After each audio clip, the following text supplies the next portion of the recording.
You've probably seen this book everywhere, right? Airport bookstores, corporate training sessions. It's got that bright red cover and a title you just can't ignore. Surrounded by Idiots has become this massive global thing, and it promises to give you a simple key to unlock the most complicated puzzle out there: other people. I mean, that title, it just grabs you, doesn't it? It taps right into that feeling we've all had. You're in a meeting or maybe at a family dinner and you just think, why is no one getting this? Am I the only one who sees it?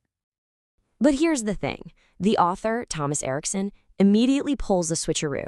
The book isn't actually about calling everyone an idiot. It's about realizing they're not.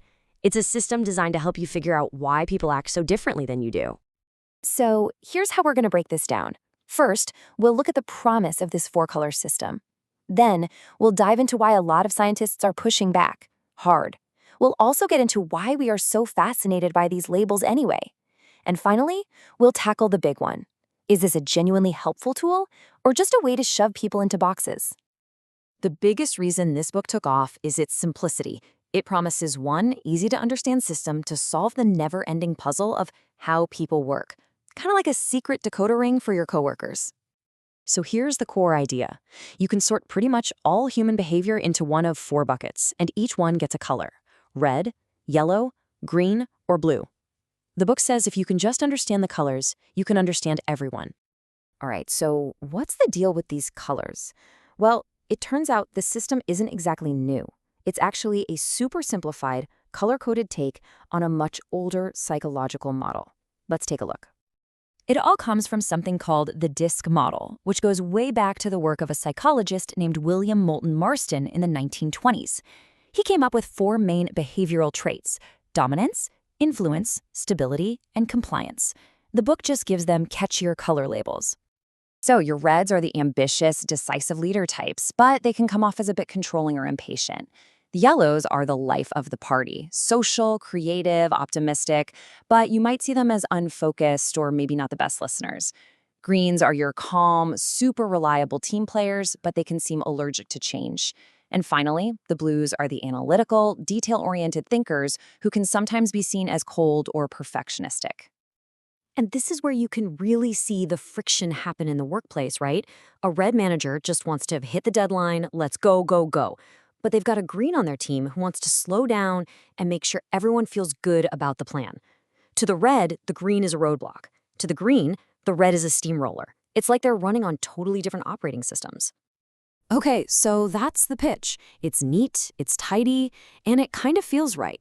But is any of it actually true? Well, this is where things get really controversial because the scientific community has some thoughts. This Reddit comment just nails the biggest criticism perfectly. For a lot of actual psychologists, these personality systems, whether it's DISC or the famous Myers-Briggs, are basically pseudoscience. They're horoscopes in a corporate memo's clothing. And a huge reason for the skepticism is something called the Barnum effect. This is that weird thing where you read a description that's super vague and general, but you feel like it's describing you perfectly. You know, like when a horoscope says, you enjoy being around people, but sometimes you just need your space. Well, yeah, that's pretty much everybody. These systems are masters of that trick. The backstory here is pretty fascinating. Marston came up with the theory in the 20s, but, and this is a really important detail, he never created a test for it. That happened decades later when a guy named Walter Clark turned it into a product he could sell to businesses. Then fast forward to the 2010s, and Thomas Erikson slaps some colors on it and creates a runaway bestseller. So when you boil it all down, the scientists have some big problems with this. They're asking, don't these tests just shove complex, changing human beings into these tiny, simple boxes? I mean, your personality isn't static, right? You're different with your boss than you are with your best friend. And the biggest question of all, where's the hard scientific proof? That's a huge shadow hanging over these tests, especially when they're used to decide who gets a job. Which leads to this huge paradox. If the science is so wobbly, why have millions of people bought the book? Why do so many big companies pay real money for these tests? What is it about these colorful little boxes that we find so irresistible? It's a really good question, and I think the answer tells us something pretty deep about ourselves. Look, at the end of the day, it comes down to a really basic human need to create order out of chaos. The social world is confusing, it's messy, and our brains crave shortcuts to make sense of it all. A simple label like, oh, he's just a red, is a tidy answer for complicated behavior. It also gives us a weird sense of identity, like we belong to a tribe. All of a sudden, you're not just you're Team Green, and that shared identity feels kind of comforting. And you know what? It gives us a language to start conversations about how we're different. And these Reddit users really hit the nail on the head. This isn't just some silly desire. The need to understand who we are and to feel like we belong is a fundamental part of being human. These systems just offer a really easy, off-the-shelf way to do it.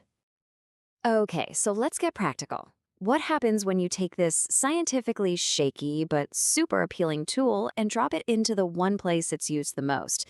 The office? On paper, the way companies are supposed to use this sounds amazing. The whole team gets assessed, you all sit down and talk about your colors, you learn how to communicate better, and you create this perfectly harmonious, super productive team. Sounds great, right? But then you get reality.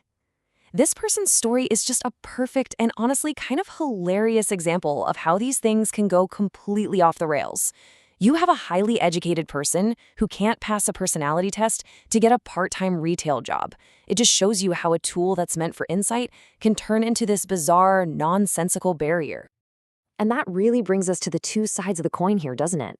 At its absolute best, a system like this can be a conversation starter for empathy. It's a simple way to realize, oh, okay, you just see the world differently than I do. But at its worst, it becomes a really harmful box. It's used to excuse terrible behavior, oh, just ignore him, he's a red, or to create these rigid stereotypes that keep good people from getting a fair shot. So, I'll leave you with that question. Is the shortcut worth the risk? Does this simple 4-color code actually bring us closer together, or does it just give us prettier, more corporate-approved boxes to shove each other into? That's the multi-million-dollar question at the center of it all.